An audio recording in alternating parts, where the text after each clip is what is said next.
very important issue, the debt ceiling. Unfortunately, as you know, I can't raise the debt ceiling. It's Congress's job to raise the debt ceiling. What I have said, and given the importance of this, we run multiple scenarios of how we predict the government's cash flow. I think hopefully everybody would agree that to the extent we want to limit spending, Congress has the right to limit spending. But once we agree to spend money, we have to pay for it, and the credit of the United States government is the utmost importance. So the debt ceiling has to be raised.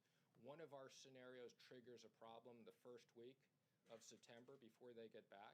So I have urged Congress to raise it before they leave. Do you see a government but wait a minute, just a follow-up. Do you see a government shutdown looming? With regards as a follow-up I don't see a government shutdown looming.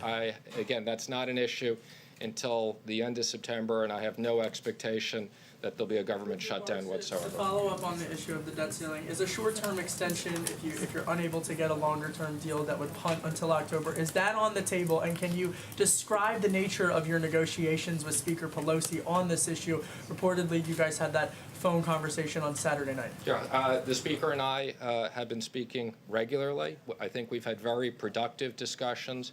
I also spoke to Mitch McConnell and Kevin McCarthy and others over the weekend. I've been working very closely with Mick and Russ, and I've had daily conversations with the President. I met with the President this morning. We updated him. I expect to speak to the Speaker again later today. I think there is a preference on both parties. To the extent we can agree on the debt ceiling and a budget deal, that is the first choice, and I think we're getting closer. I would just comment that the President very much cares about the VA. I'm just commenting in regards to the Speaker's comment. The military versus the defense versus non-defense tends at times to be viewed as a Republican versus Democrat issue. It's not. Let me be clear. The Republicans all care very much about non-defense as well, and we will make sure that there's enough money to support the military and what we need to do in the military, the VA, and everyone else. Thank you, Can we sir. spread it around, please? The President just now said he's not concerned that white nationalists find common Again, cause with him. I'm not answering more of these questions. Go ahead. You're a Jewish American, sir. Do you have any concern serving in an administration with which white nationalists seem to find common cause and under a president who routinely says he has no problem with that in support? To be honest with you, I find that question disrespectful to me as Secretary of the Treasury. I'm here talking about issues that are in my domain. I've answered a bunch of your questions on this. I am also on my way to DOJ to give a speech on anti-Semitism. Okay, so again, I'm happy now to turn to people who want to talk about the debt ceiling and budget. Can you give, Mr. Secretary, a clear timeline for when you expect this deal to be made? And on a separate but not unrelated issue, can you give us an update on trade talks with China and when you expect to have a Sure. So, I think the leadership on both sides and the President would like to reach an agreement as quickly as possible. And that's why, I am speaking to the Speaker and others. And again, let me just say this is a team effort, although I'm directly negotiating with the Speaker. I'm doing that at the direction of the President, and he's taking input from a lot of people. I think we're very close to a deal, but as you know, these deals are complicated. There's the top line number. We want to do a 2-year deal. There's typically offsets that have been negotiated as part of these deals. That's been done every single time. So, I'm very hopeful we can come to an agreement quickly. But having said that, if for whatever reason we can't agree on all these issues before they leave, I would either expect them to stick around or raise the debt ceiling. China, Ambassador Lighthizer and I have had several conversations on China with our counterparts. We expect to have another principal level call this week, and to the extent we make significant progress, I think there's a good chance we'll go there later. Turkey. Just finish that thought. Good chance you'll have what? Mr. Secretary, just to be very clear, do you expect the debt limit to be raised on time? Of course, I expect the debt ceiling to be raised on time because I would say both parties, there's no uncertainty that neither party nor anybody wants to put the credit risk of the United States government at risk. So, yes, I expect that the debt ceiling will be raised. And by the way, the Speaker has said that, Mitch McConnell has said that, everybody agrees that. Last question, thank you. Make it more difficult Last for you question, go ahead. to negotiate with Do you want Congress. to- Yes, no, I just wanted to Okay. go in and give you an opportunity to finish, Last but thank question. you very much. I wondered if you could address, how does the president feel about trade talks at this point? And could you also tell us how he's feeling specifically about the job that his Commerce Secretary Wilbur Ross is doing? Has he talked to you about that at all? I have every reason to think Secretary Ross is doing a good job. I've never heard anything otherwise.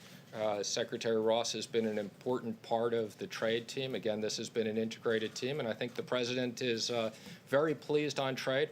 I would say, last pitch for the Speaker and others, we'd like to see USMCA. It's a very important economic package, and I'm hopeful. I know Ambassador Lighthizer is working with leadership on that. Thank you very much. Turkey sanctions are coming. Will you Pelosi reach a deal this week? What about October? Could you come back? We have a couple more debt ceiling questions. Come on. Did they make 15 minutes on that? Steve kept the timer, how long? 29 after, Mark, do you have it?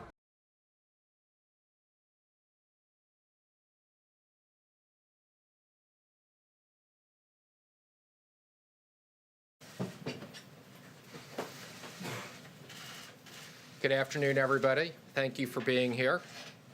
Recently, as you know, there's been a great deal of interest about digital assets, including cryptocurrencies such as Bitcoin and Libra.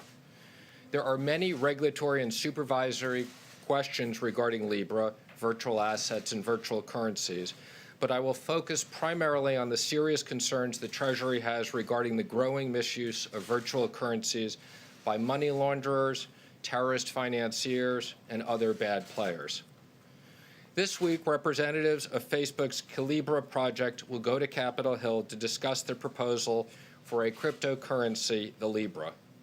At the Treasury Department, across the U.S. government, and with the international financial community, there's been a great deal of activity recently related to the regulation and the treatment of digital assets and cryptocurrencies. I'd like to give some brief explanatory remarks about what we've been doing on this front, since there's lots of interest, and then I will open it up to questions. Last month, the Libra Association, a consortium of 28 businesses, including a Facebook subsidiary, announced that it is developing a cryptocurrency called the Libra. The Treasury Department has expressed very serious concerns that Libra could be misused by money launderers and terrorist financiers. Cryptocurrencies such as Bitcoin have been exploited to support billions of dollars of illicit activity like cybercrime, tax evasion, extortion, ransomware, illicit drugs, human trafficking. Many players have attempted to use cryptocurrencies to fund their malign behavior. This is indeed a national security issue. The United States has been at the forefront of regulating entities that provide cryptocurrency. We will not allow digital asset service providers to operate in the shadows and will not tolerate the use of the cryptocurrencies in support of illicit activities. Treasury has been very clear to Facebook, Bitcoin users, and other providers of digital financial services that they must implement the same anti-money laundering and countering financing of terrorism, known as AML-CFT, safeguards as traditional financial institutions. Money transmitters of cryptocurrency must comply with the relevant Bank Secrecy Act obligations, known as BSA, and register with the Financial Crimes Enforcement Network, known as FinCEN. Many people are not familiar with FinCEN. It is a bureau of the U.S. Department of Treasury. FinCEN's mission is to safeguard the financial system from illicit use, combat money laundering, and promote national security through the dissemination of financial intelligence. Last year alone, it collected over 20 million BSA reports and has collected over 300 million in the last 11 years. FinCEN implements the Bank Secrecy Act's regulation and has federal regulatory, supervisory, and enforcement authority over money service businesses and banks. The rules governing money service providers apply to physical and electronic transactions alike. As money service businesses, cryptocurrency money transmitters are subject to compliance examinations just like every other U.S. bank. To be clear, FinCEN will hold any entity that transacts in Bitcoin, Libra, or any other cryptocurrency to its highest standards. I also recently established the Financial Stability Oversight Council's Working Group on Digital Assets.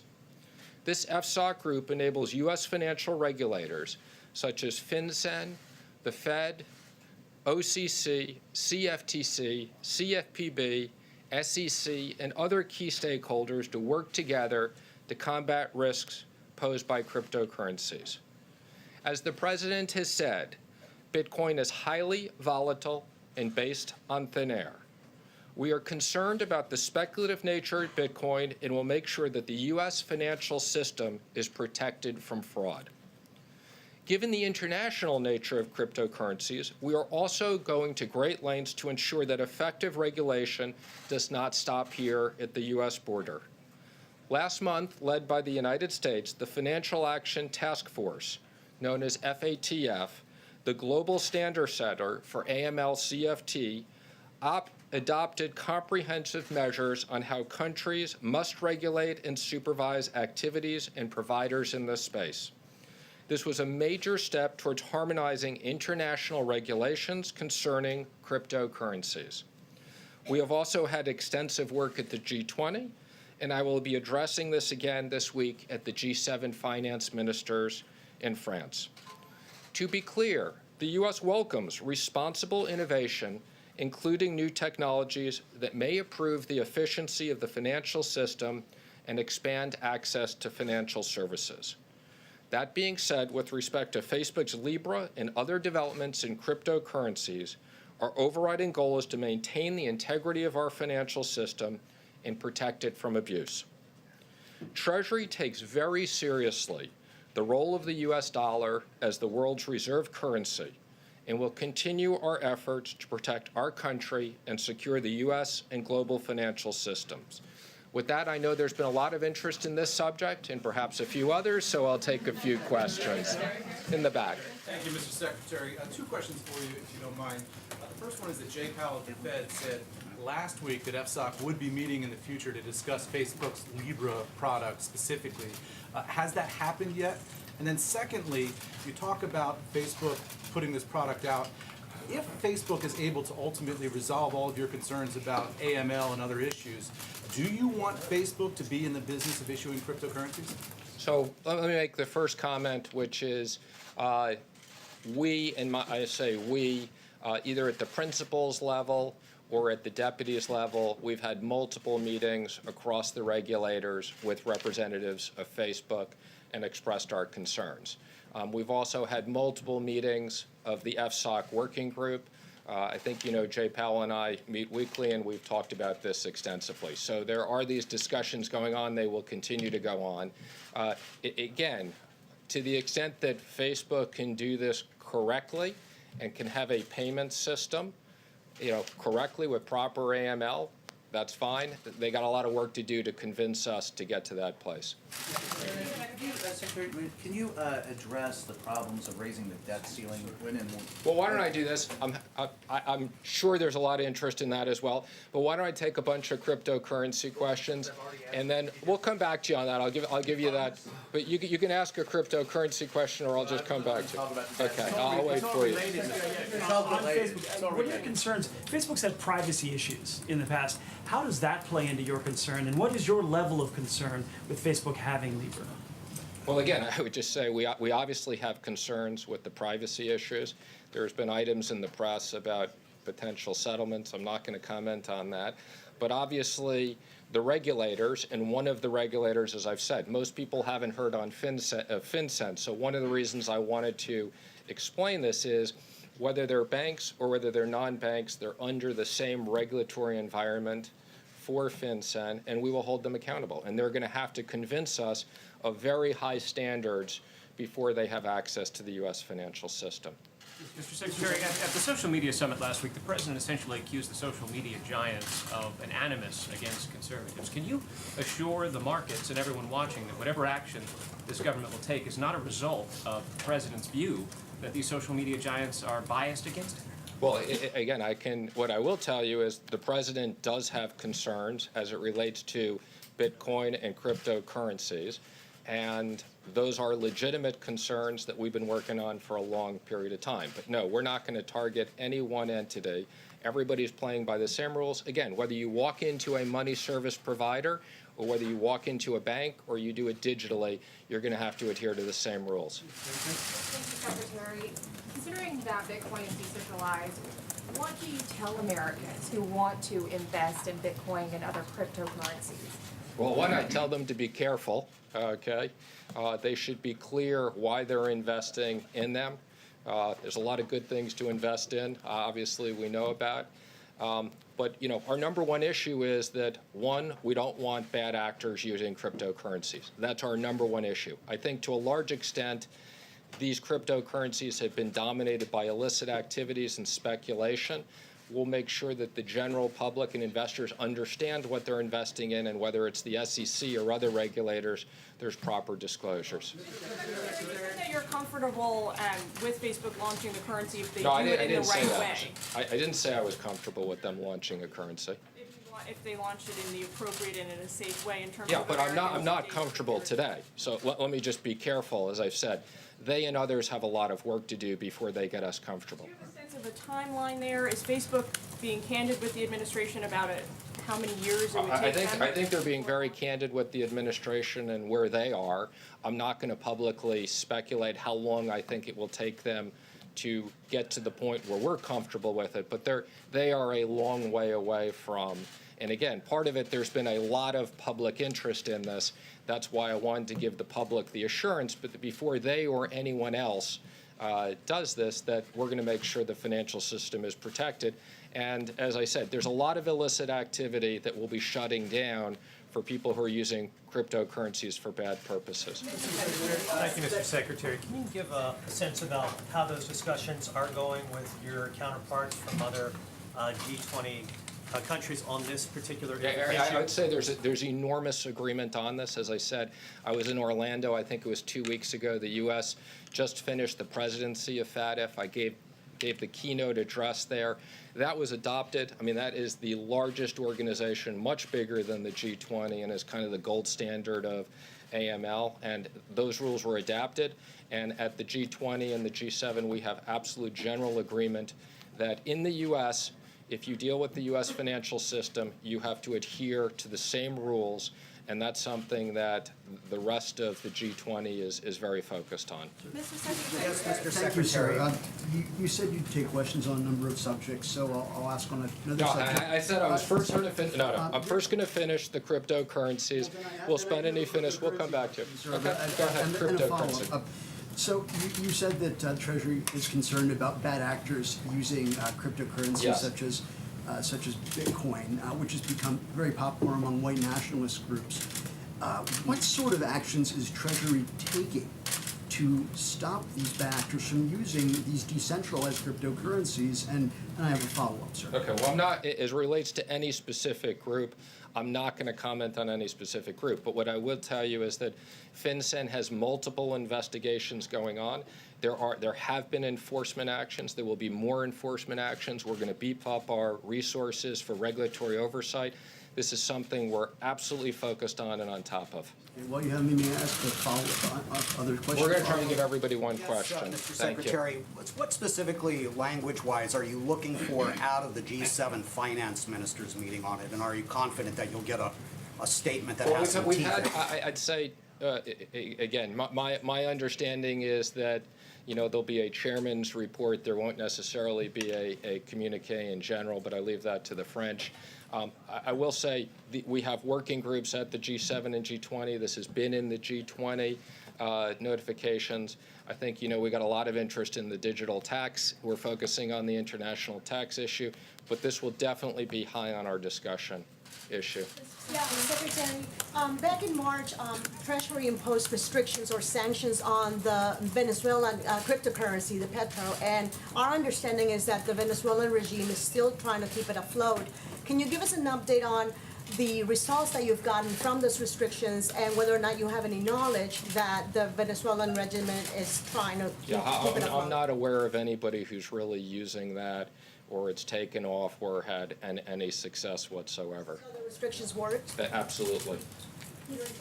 Mr. Secretary, aren't you afraid of painting everybody with the same brush? You have some of the crypto guards that have been going to CFTC, they've been going with the IMF and Lagarde and the ECB and every regulator getting this done in the rules, and Libra sort of comes up. So you're sort of putting everybody in the same, painting the same brush for all the No, operators. I don't think we're doing that at all. Matter of fact, as I said, one of the reasons why I wanted to speak about this is there's been lots of activity that's been going on for the last year on this. And, whether it's Congress or other areas of the press, because of Libra, it's caught a lot of attention, and people weren't aware of all the work that's been going on. So that's the purpose. So can we go? No. You ready for Let me know when you're ready for that, Mark. Can I cross over to the? Okay. Any more crypto before we move on to? May I ask? Okay. Yes, I wonder if you can be specific as to the illicit actions that you're referring to. Can you give us some examples so the American people can know if they're interested in getting into cryptocurrency, what things to avoid? Well, again, if you're dealing with a legitimate entity in the U.S., those legitimate entities that are attached to crypto are indeed subject to the Know Your Customer rules and AML. If you're looking to use Bitcoin to go through those entities and go on the dark web and think you're not going to get caught, you're going to get caught. So this is a warning. If you want to use it for speculation, that's one thing. If you want to use it for illicit activities, we're going to put the full effort of the U.S. Treasury and the regulators onto that. Do the new regulations favor traditional banks, maybe in the same way? No, this is intended to be a level playing field, whether you're MoneyGram or you're a bank or you're an online or you're PayPal. This is subject matter intended to be a experts level on the playing domestic terrorism side field. working And again, with our what civil we rights do investigators encourage, and there's been a to lot of aggressively financial address the threat. innovation away from traditional Now, how does the FBI banks address the threat for electronic beyond payment just systems. a Lots typical of people investigation? use electronic payment systems. Law in enforcement support for us is important. And this is not only working with our federal partners, but also our state and local partners. We will expend FBI resources even if there will not be a federal prosecution. We provide our forensic expertise as well as experience in identification and proof of hate-based motivation. And so we work hand in hand with our state and local partners, again, not always focused on the federal prosecution, but addressing the issue. From the outreach perspective, the FBI forges partnerships, again, with our partners not only in law enforcement, but in the civil rights community, within minority and religious organizations, and with NGOs. And one of the things that we understand is very important is that you have to establish those relationships before there's an incident, and that's very important. And so for us, the law enforcement piece, but also the outreach of reaching out to these organizations is critical. And then we have our national training initiative. And through our national training initiative, we seek to educate and train not only, again, our law enforcement partners, but all of our community partners. We, throughout the year, will conduct hundreds of seminars and workshops with our law enforcement partners in communities, helping our citizens and our partners understand the law enforcement perspective, but also understanding the laws. And again, it's important to provide this educational piece. And following the tragic events in Charleston, South Carolina in 2015, we established a Protecting Houses of Worship. And what we understood was not only that incident, but also incidents targeting synagogues, churches, and mosques. And what we understood is that we should work with the community to better train and to better prepare our houses of worship in the event they have to deal with an active shooter situation. And then we have our data collection and dissemination. Historically, the FBI has used the Uniform Crime Report to collect and disseminate comprehensive data relative to hate crimes. The UCR program is being transitioned to the National Incident-Based Reporting System, or NIBRS. NIBRS collects data that is more comprehensive than the UCR, and what that will do is provide not only the FBI, but our law enforcement partners, policymakers, with greater detail as they seek to address the hate crime issue. So when you look at hate crime statistics, and if you look at bias crimes over the last 3 years, there are 3 groups that have consistently been in the top 3. And those are, number 1 being in race and ethnicity, followed by religion, and followed by gender or sexual orientation. And so if you look at the 2017 UCR, more specifically, race and ethnicity represented 58%, religion 22%, and gender, sexual orientation 16%. But breaking within those specific groups, the most affected group within race and ethnicity was African Americans, representing 49%. And from religion, anti-Jewish sentiment was top at 58%. And then when looking at gender and sexual orientation, male anti-gay bias represented 58%. Well, thank you all very much for having me here. It really is an honor and a pleasure to be here to discuss this very important topic, which also happens to be one of great personal interest to me.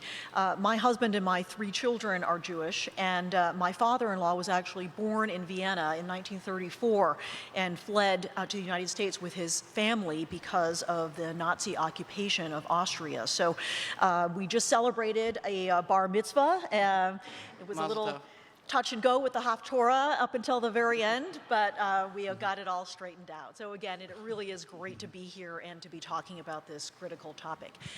Eric and Calvin focused in large part on the enforcement of federal hate crime statutes, so I thought I would touch on 2 slightly different but complementary tools for hate crime deterrence, disruption, and prosecution. First, I'm going to say a few words about the use of non-federal statutes to prosecute hate crimes, and then I'm going to say a few words about the use of statutes, federal statutes, other than the federal hate crime statutes to prevent and disrupt potential hate crimes. So let me start with a brief discussion about the use of non-federal, in other words, state or local statutes to prosecute hate crimes. Some of you may know that my U.S. Attorney's Office here in Washington, D.C. is unique among the 94 U.S. Attorney's offices in the country because we investigate and prosecute not only violations of the United States Code in federal district court, but also of the local statute, the District of Columbia Code in D.C. Superior Court. Indeed, most of our prosecutions occur in D.C. Superior Court. D.C. has a relatively expansive, what's called a bias-related crime statute. It prohibits criminal acts that demonstrate an individual's prejudice based on, quote, the actual or perceived race, color, religion, national origin, sex, age, marital status, personal appearance, sexual orientation, gender identity or expression, family responsibility, homelessness, physical disability, matriculation, or political affiliation of the victim of the act in question. So this is broader than the federal hate crime statutes in a number of ways. It does address a number of additional protected classes. It also applies not only to violent conduct like assaults and attempts to cause bodily injury, but also to crimes like injury to property, theft, unlawful entry, burglaries, robberies, and arson. And finally, it does not require an interstate nexus as some of the federal hate crime statutes do. So in many ways, it is broader. DC also has an active terrorism statute, which is commonly referred to as a domestic terrorism statute, and that applies to criminal acts taken with the intent to intimidate and coerce a significant portion of the civilian population of the District of Columbia and the United States. I raise these examples just to point out that there may well be state or local statutes in jurisdictions all across the country that also would apply to hate incidents or hate crimes, and that it's important to think about sort of the broad range of ways that we as a country can tackle this problem. Second, my office has in many instances used federal criminal statutes that are not the federal hate crime statutes to address conduct that involves the violence or risk of violence based on hate directed at a particular group. Late last year, for example, we charged a defendant under a federal firearm statute for being an illegal user of a controlled substance in possession of a firearm, but that particular defendant had come to the attention of authorities because of certain public statements that he had made supporting white nationalism and indicating that he had fantasized about race and religion-based violence. We had another case in which an individual called in bomb threats to some Jewish community centers here in the district and to the Israeli embassy, and we prosecuted that person under the interstate threats and bomb hoaxes statutes. Same principle applies with respect to local statutes. There may be, and I know there are in DC, statutes that may apply to conduct like this that can be used in addition to or instead of the federal hate crime statutes. So if there's an instance, we take an all-tools approach, so if we can charge a hate crime, we certainly will. If for some reason we can't, and maybe not all the elements are met, we look for other ways that we can address criminal conduct. So again, it is really a great pleasure to be here and to engage in this discussion with my distinguished co-panelists and everybody here in the audience. Thank you so much. All right. I think that was a great set of introductions. I'd like to start off by asking one question to all three panelists. And, you know, for those of you who have been here all day, you've heard a lot of panelists talk about the rise in the statistics of hate crimes. Of course, anti-Semitic hate crimes, but all hate crimes. According to the FBI's own 2017 hate crime statistics, the increase in anti-Semitic hate crimes, which are the most common religious hate crimes in the United States, is well documented. But what I'd love to hear from these officials, from you guys, is why is that? What do you see? What do you think? What is your analysis of why we're seeing in 2017, and of course the new numbers aren't out, but we can presume in 2018 and 2019, higher levels of hate crimes, both anti-Semitic hate crimes and all types of hate crimes? And we'll please start with Eric Dryban, the Assistant Secretary of the Civil Rights Division. Assistant Attorney General. I messed it up twice. Assistant Attorney General. Excuse me. I'm not going to answer the question because I can't read the minds of hateful people who decide to commit despicable crimes motivated by anti-Semitism, racism, and other forms of bigotry. I don't know why, if there is an increase in hate crimes, why these people are doing what they're doing, other than to say this, that if they commit a federal hate crime involving anti-Semitism, racial bigotry, or other protected categories of the various federal hate crime laws that we enforce, we will prosecute them to the fullest extent of the law. And I think no one should be fooled by this, especially anyone who might in any way be contemplating such a hate crime and watching us on C-SPAN right now.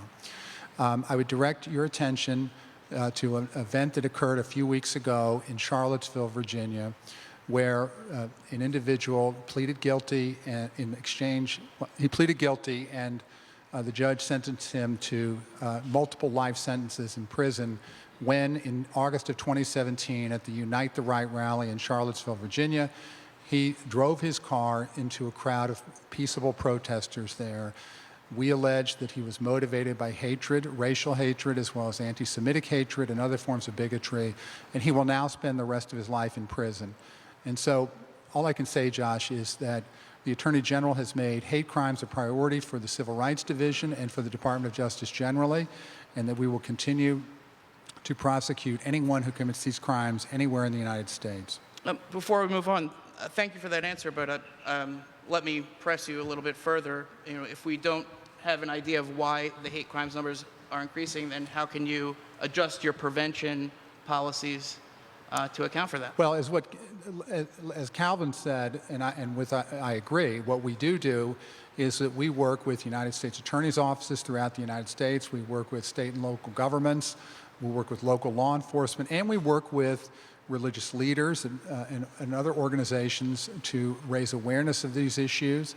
We do live in a country of over 300 million people, and so it does remain a challenge for us given the limited resources we have. But we do work with a lot of people to raise awareness of the problem and to target our enforcement efforts where we can, and frankly, to deter people through aggressive enforcement of the law. Thank you, Mr. Chivers. Yes, I will echo some of Eric's comments in that it is very difficult to pick a definitive reason as to why there's an increase in statistics. But one thing I would like to point out is that I've talked about statistics from the FBI's perspective through the Universal Crime Report, or UCR. And one of the things that we've noted is over the last few years, the number of agencies that have reported hate crimes to the UCR has increased. Now, does that necessarily equate to there are more agencies reporting to more hate crimes? We do not have a definitive answer to that, but we treat each particular hate crime on its own merits. And as Eric pointed out, we work very closely with the Department of Justice to address all hate crime investigations, and we leave no hate crime investigation unaddressed. Again, #1 priority within the Civil Rights Program. But one of the things that we understand, and I think both Eric and Jesse Lou talked about it, and it's a community effort, it's a community issue with law enforcement, not just from the federal perspective, but the state and local partners play a critical role, because just like in most incidents, the first responder to an incident more than likely will be a state and local police officer. So they play a very important role. But as the FBI, one of the things that we've set out to do, again, is to not only provide training to our community partners, but also our law enforcement partners. And so what we've seen within the last even year to 2 years is the number of agencies that are reporting hate crimes has gone up. And we hope that through continued outreach and through continued coordination and collaboration that we will continue to get more agencies to report. We are going to leave the conference here, but you can continue following our coverage live online at cspan.org. The Senate about to gavel in, working on judicial nominations this week and debating a number of tax treaties. Take you live now to the Senate floor here on C-SPAN 2.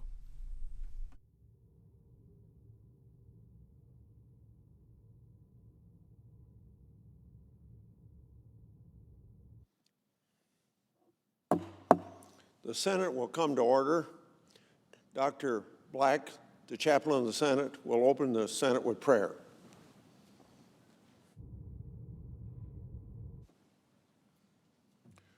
Let us pray.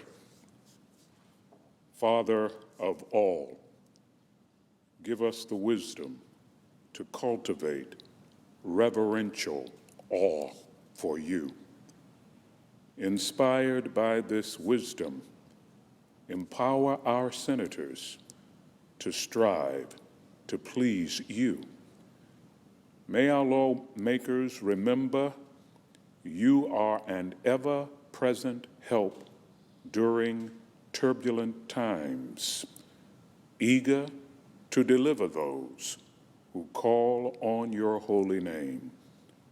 Lord, sustain our senators with your might. Continue to bless and keep us all. Make your face to shine upon us and be gracious to us. Lift the light of your countenance upon us and give us your peace. We pray in your sacred name. Amen. Please join me in the Pledge of Allegiance. I pledge allegiance to the flag of the United States of America and to the republic for which it stands, one nation under God, indivisible, with liberty and justice for all.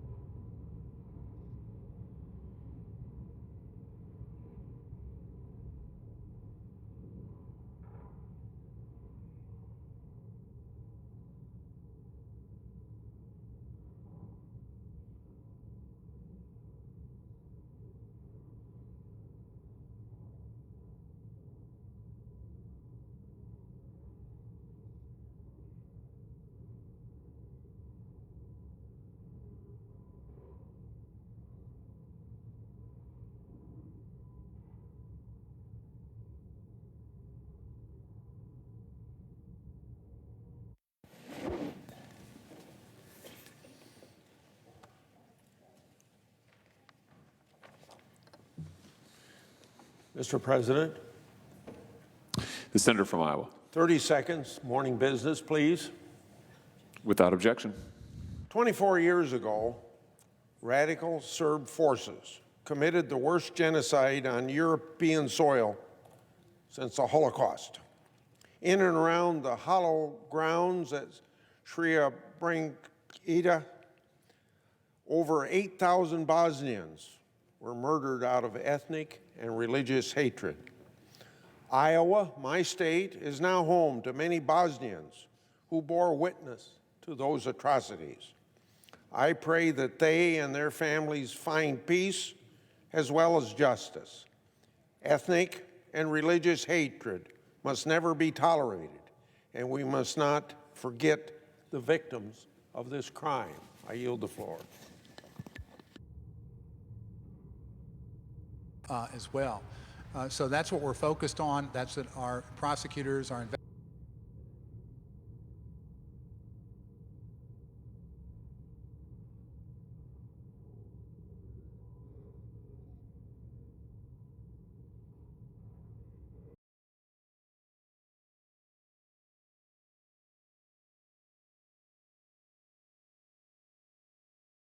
on prevention. They point to some of the policy changes that were made at the Justice Department over the last 2 years. What would you say to those who look at some of the policy changes that you've made? For example, rolling back the use of dissent decrees and other steps as examples of an administration policy that focuses too much on hate crimes after they've already been committed and not beforehand? Well, first of all, I would say a couple things in response to that. I think it's terrific that we live in a country in which we have the First Amendment to the Constitution, and that various groups are free to criticize the Justice Department and our public officials to the full extent that they can, and that I think is what you're suggesting has happened here. Secondly, there has been no rollback on consent decrees, number one. Consent decrees are a form of resolutions of civil cases. We utilize them frequently in the Civil Rights Division, including when we settle various civil rights cases civilly. Consent decrees have no impact and no role in criminal prosecutions at all.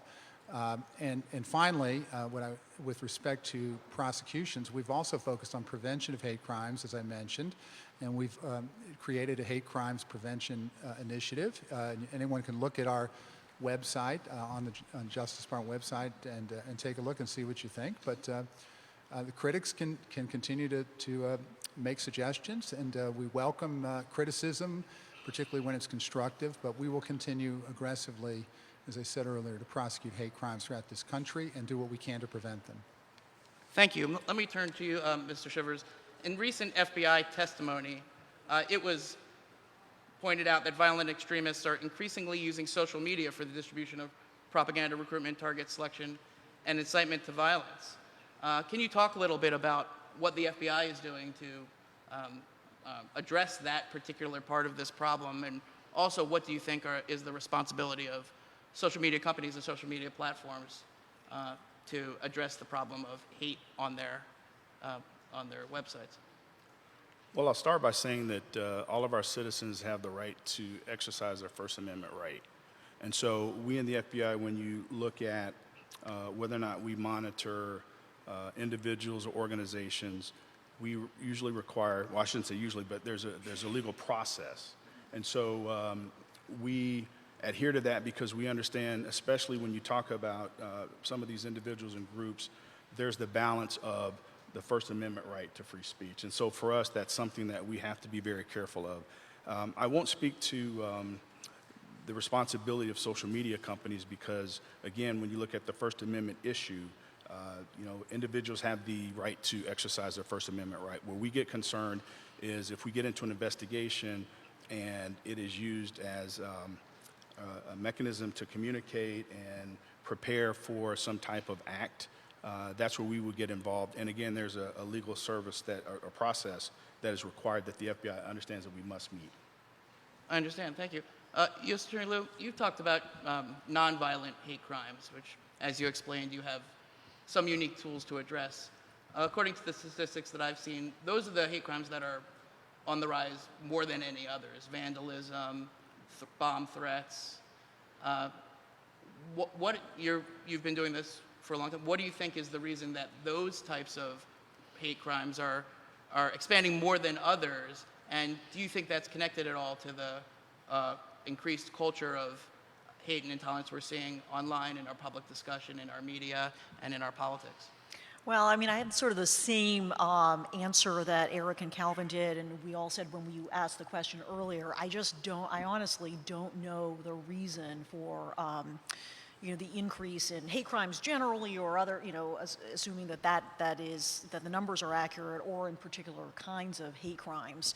I mean, we do have some tools here that we can use to address property damage that is inspired by hate for a particular group or animus towards a protected class. And so I think that is a very useful tool to have because, what we found in my experience is that, of course, a violent crime is just horrible, but property damage, threats, and any sort of, crime that is...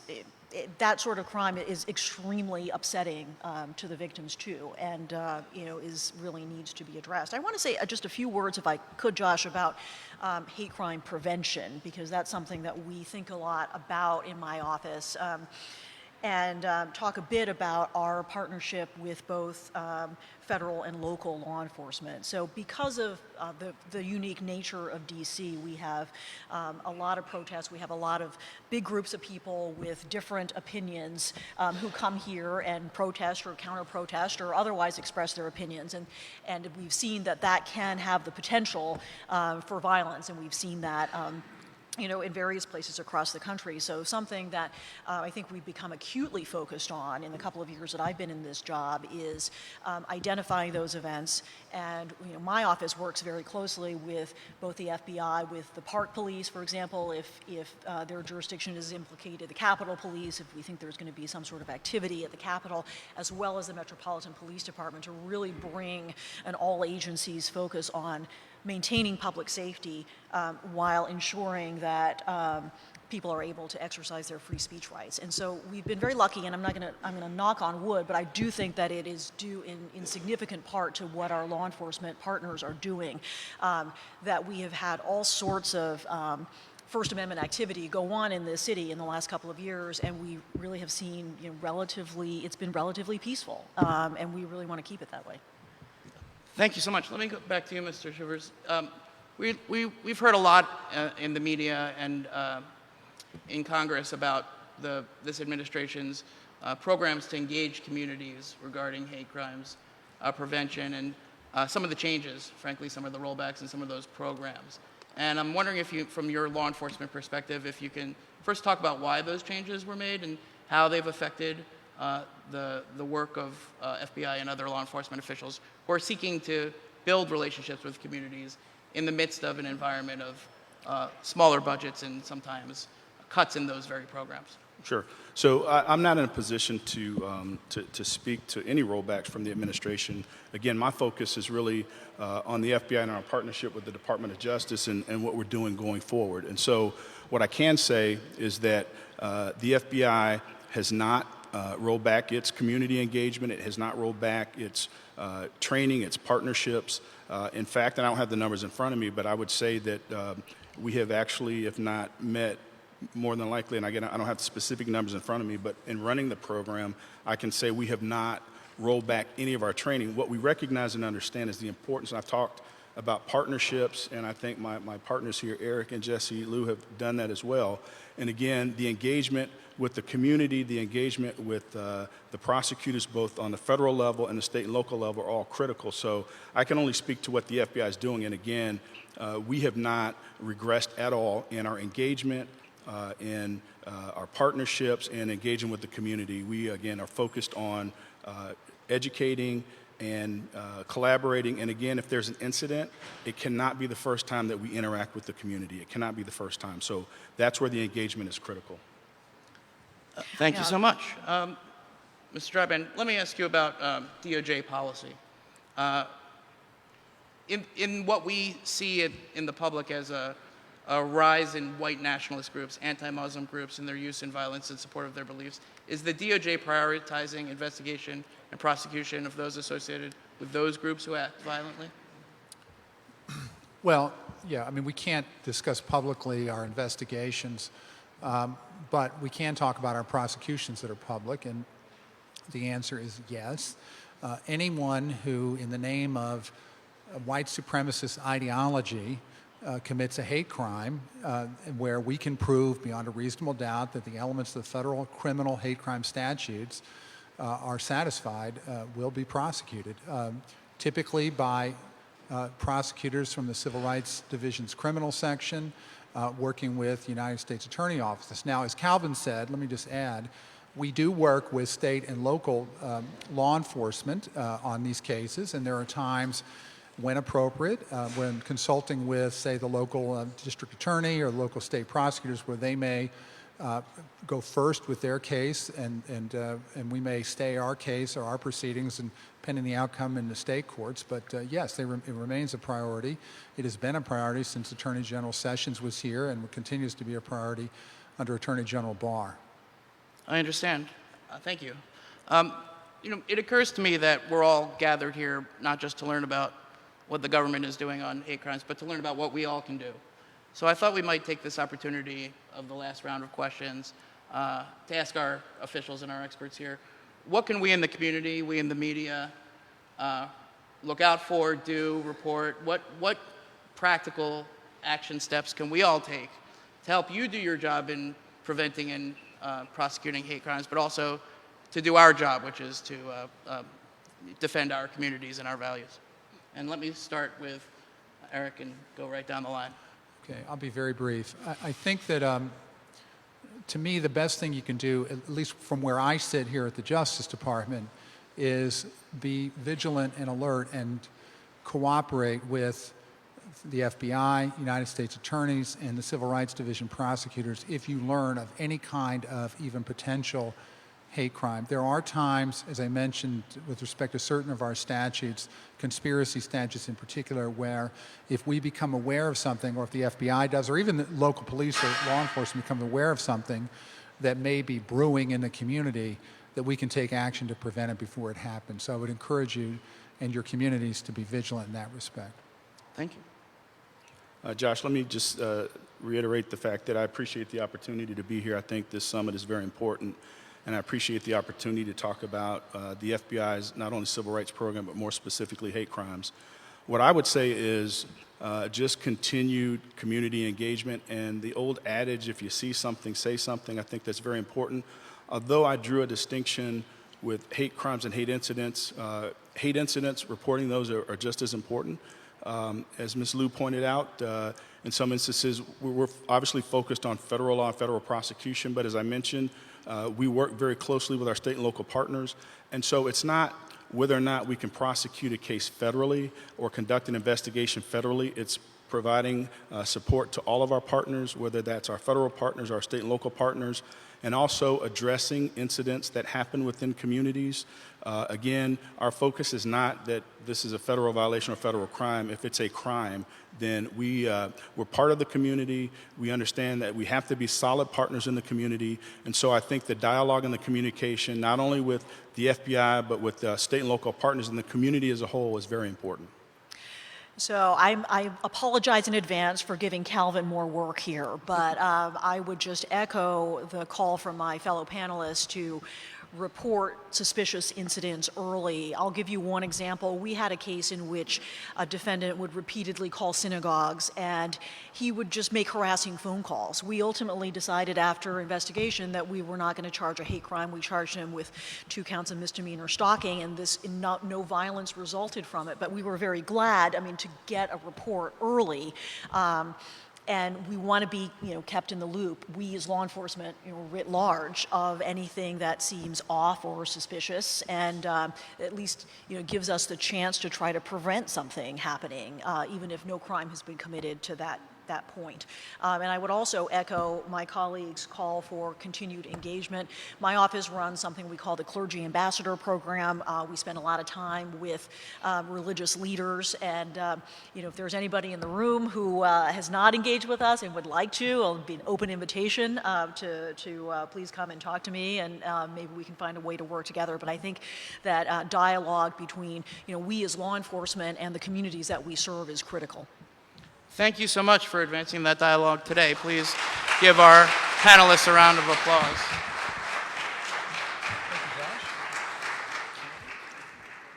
Thank you, Josh, and thank you, panelists, for a very informative discussion. We will take a brief break to rearrange the stage, and we will resume the program and our final discussion in just a few minutes.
Basically, they're a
Office of Legal Policy, Assistant Attorney General Williams oversees the department's policymaking functions and serves as the co-vice chair of the Attorney General's Task Force on Religious Liberty.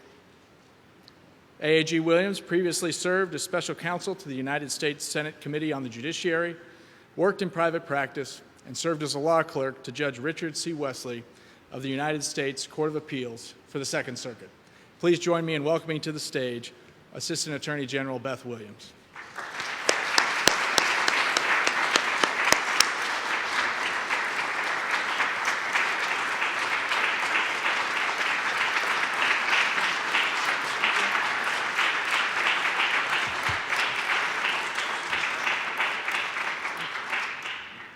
Thank you, John, for your kind introduction.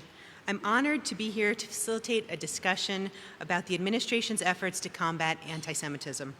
I'm also honored to serve in a department that stands for the rights of all Americans, including those of Jewish faith, to worship in safety and to practice their religion freely. As we heard during the last panel, one important way that the department protects those rights is by investigating and prosecuting hate crimes. But of course, the department supports Americans of faith in other ways. Its Place to Worship initiative has increased enforcement of a federal law that protects places of worship, including synagogues, in the zoning and landmarking process. This April, Attorney General Barr welcomed an administration-wide rule that protects the rights of federal employees to take time away from work for their religious observances. And in 2017, then Attorney General Sessions issued a memorandum outlining the protections under federal law for religious liberty. As the head of the Office of Legal Policy and as a co-vice chair of the Religious Liberty Task Force, I help ensure that the department continues to protect the constitutional and statutory rights discussed in the memorandum. That work has been a distinct privilege. As the memorandum explained, religious liberty is not merely a right to personal religious beliefs or even to worship in a sacred place. Except in the narrowest circumstances, no one should be forced to choose between living out his or her faith and complying with the law. I'm honored today to be joined on stage by two leaders who are at the forefront of the administration's efforts to protect the freedom of worship and to combat foreign and domestic threats to that freedom: Treasury Secretary Stephen Mnuchin and FBI Director Christopher Wray. Secretary Mnuchin and Director Wray will each give an address, and we will conclude as both have other engagements. But we are incredibly thankful to both for taking time out of their busy schedules to be with us here today. I'll now introduce the Secretary. Secretary Mnuchin was sworn in as the 77th Secretary of the Treasury on February 13th, 2017. As Secretary, Mr. Mnuchin is responsible for the U.S. Treasury, whose mission is to maintain a strong economy, foster economic growth, and create job opportunities by promoting the conditions that enable prosperity at home and abroad. He is also responsible for strengthening national security by combating economic threats and protecting our financial system, as well as managing the U.S. government's finances. Last year, he helped lead the delegation that opened the U.S. Embassy in Jerusalem. His department's sanctions program has been an essential element of our country's fight against terrorism. Thank you so much for joining us, Secretary Mnuchin.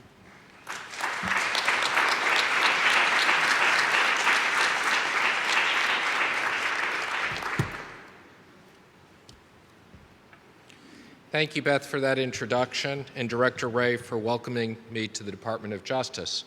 I was actually giving a press conference earlier today at the White House on cryptocurrency and the debt ceiling, and I got asked about anti-Semitism, so I gave a little bit of an advertisement for my speech here today. I said I will be speaking at DOJ on anti-Semitism later today.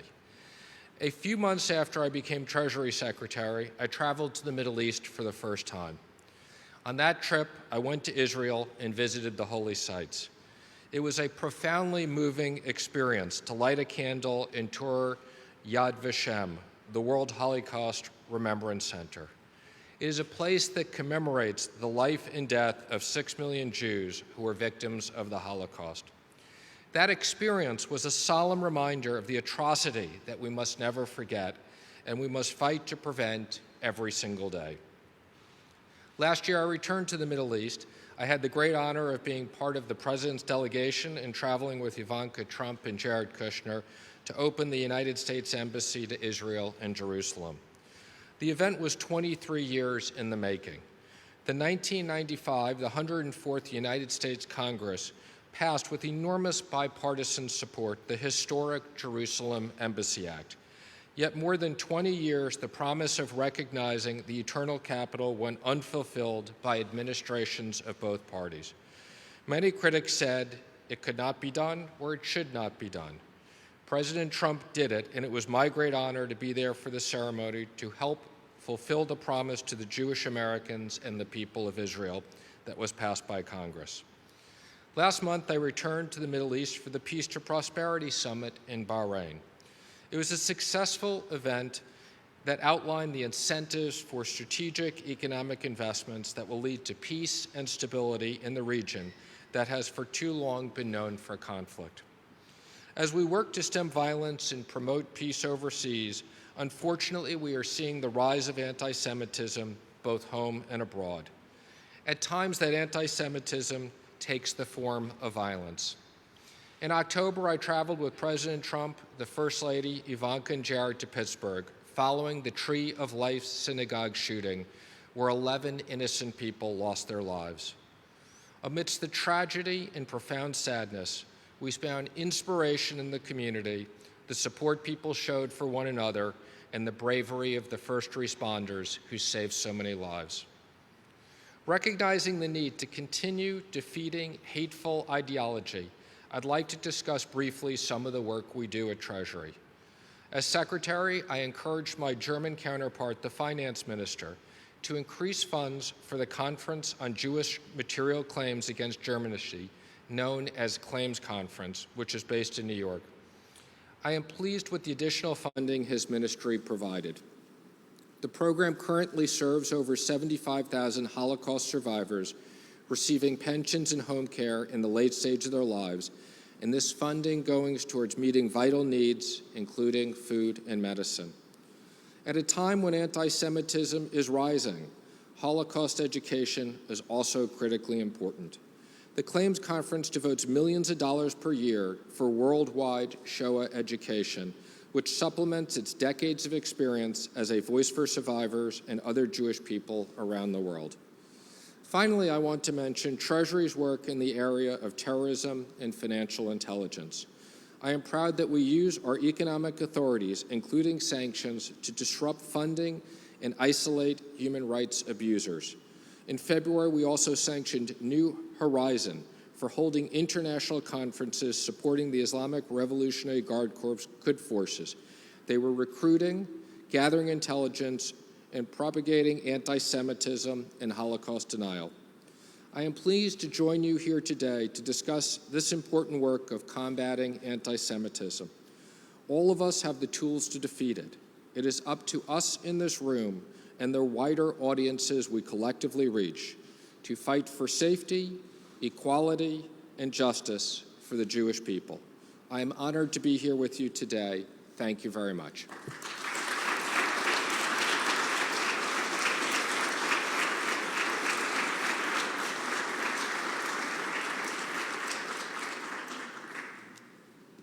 Thank you so much for your remarks, Secretary Mnuchin. I'll now introduce Director Wray. Christopher Wray became the 8th Director of the FBI on August 2, 2017. His decade of DOJ service has included positions as an Assistant U.S. Attorney, Principal Associate Deputy Attorney General, and Assistant Attorney General of the Criminal Division, where he supervised the section that later became the National Security Division. As the head of the FBI, his duties include overseeing federal hate crime and terrorism investigations. Under his leadership, the FBI has spearheaded efforts to protect religious communities and places of worship from violence, including trainings on how to make them more secure. Thank you very much for being here with us, Director Wray.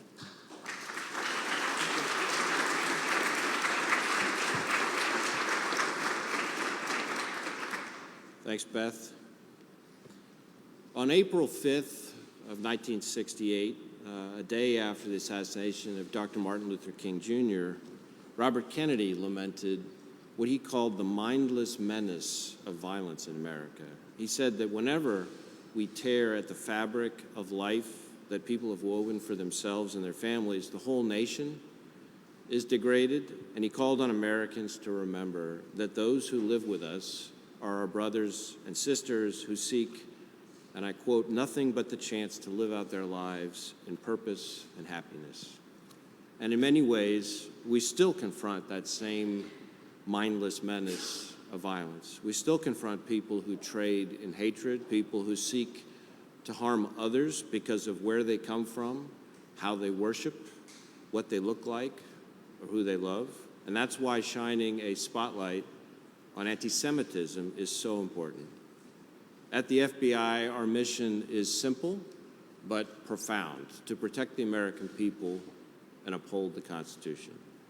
And battling hate crime is one of our priorities, because hate crime strikes at the very heart of who we are as a society. It strikes at the heart of every individual targeted because of who they are. It's no secret that our society has become more divisive. Everybody's got an opinion, and we cherish that freedom of speech even when we don't agree. But words can quickly turn to violence, and hate can quickly become hate crime. And we're determined to bring those who would act on such hatred to justice. People like James Fields, who received a life sentence for killing Heather Heyer in Charlottesville in 2017. People like Izmir Koch, sentenced to 30 months in prison for beating a man he believed to be Jewish in Cincinnati in 2017. Most hate crime investigations are, by their very nature, reactive. In other words, we get involved after the fact. But we're also working hard to identify and prevent hate crime.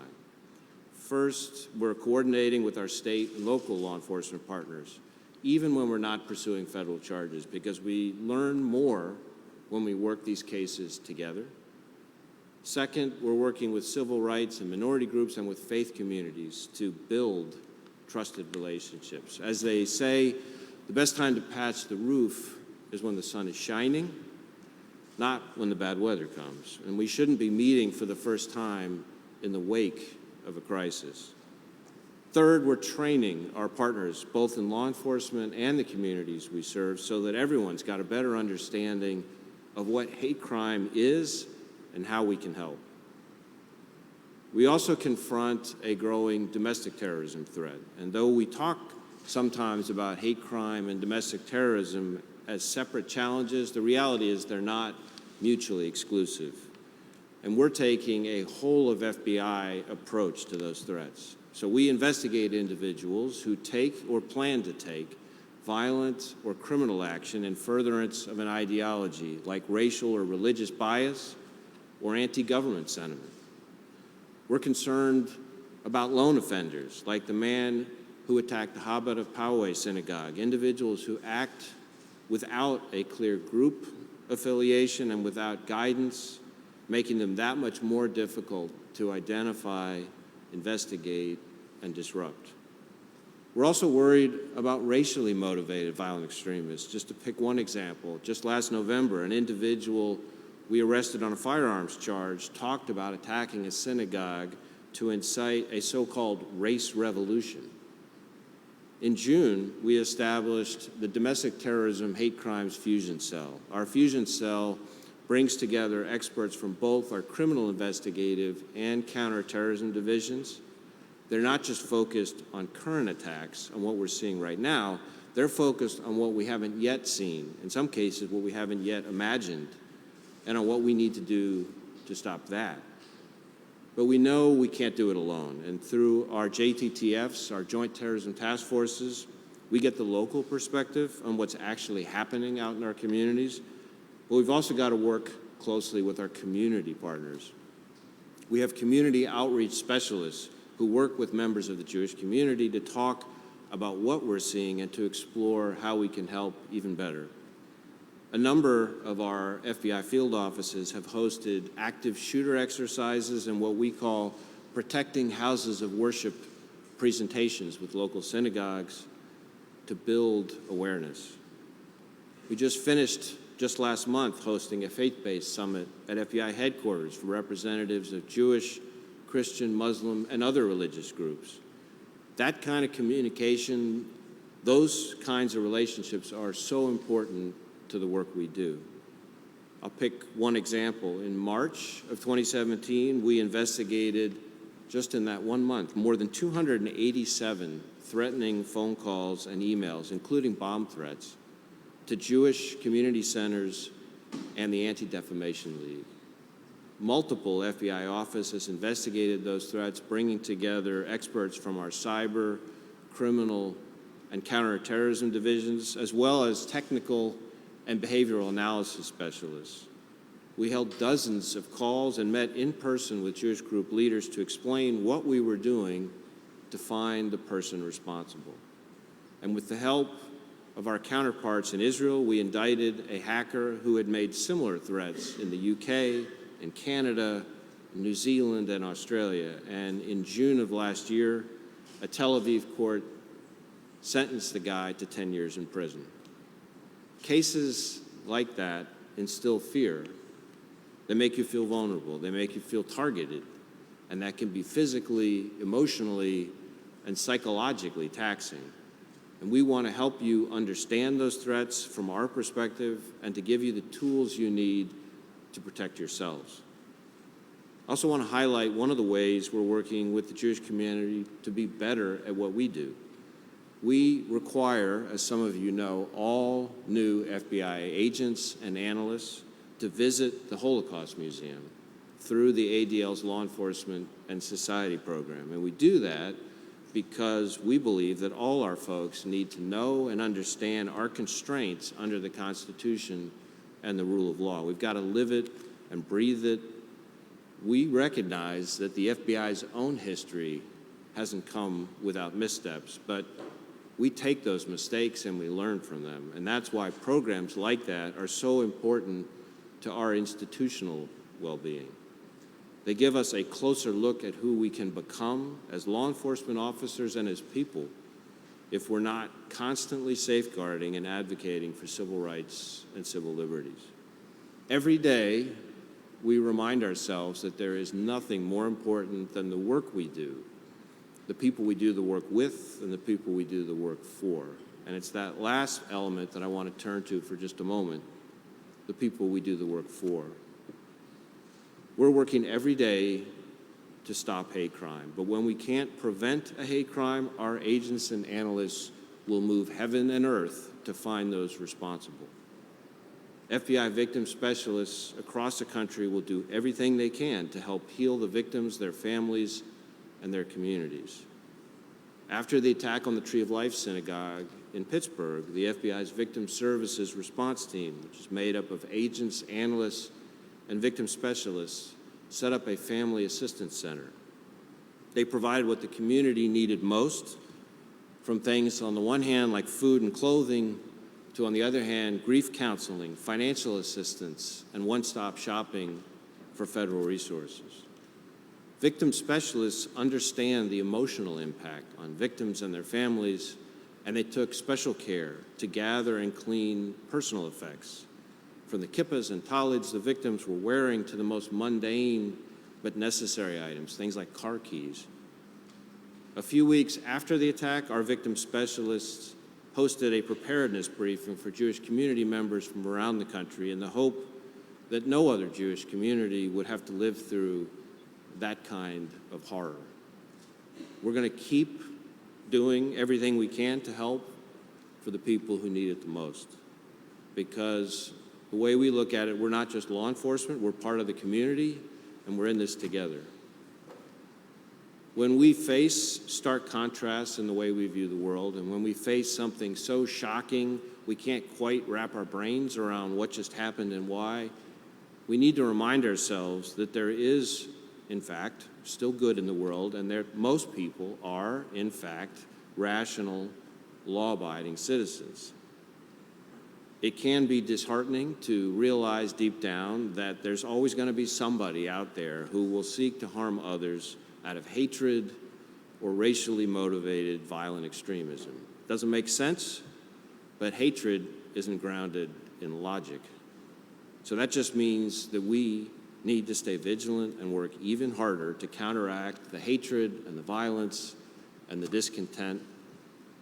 We can't eradicate hate, we can't end prejudice, but we can stand together, and everybody in this hall stands on the side of the good and the just. We stand on the side of fairness and equality and the freedoms on which this country was founded. So thank you for working with us to keep our communities safe. Thank you.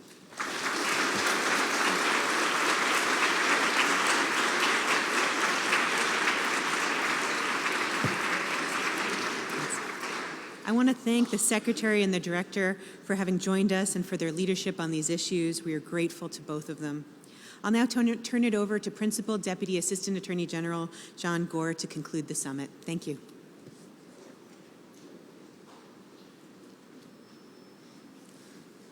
We thank all of the moderators, panelists, and speakers who joined us today, including Special Envoy Carr, Director Wray, Deputy Attorney General Rosen, Secretary DeVos, Secretary Mnuchin, and Attorney General Barr.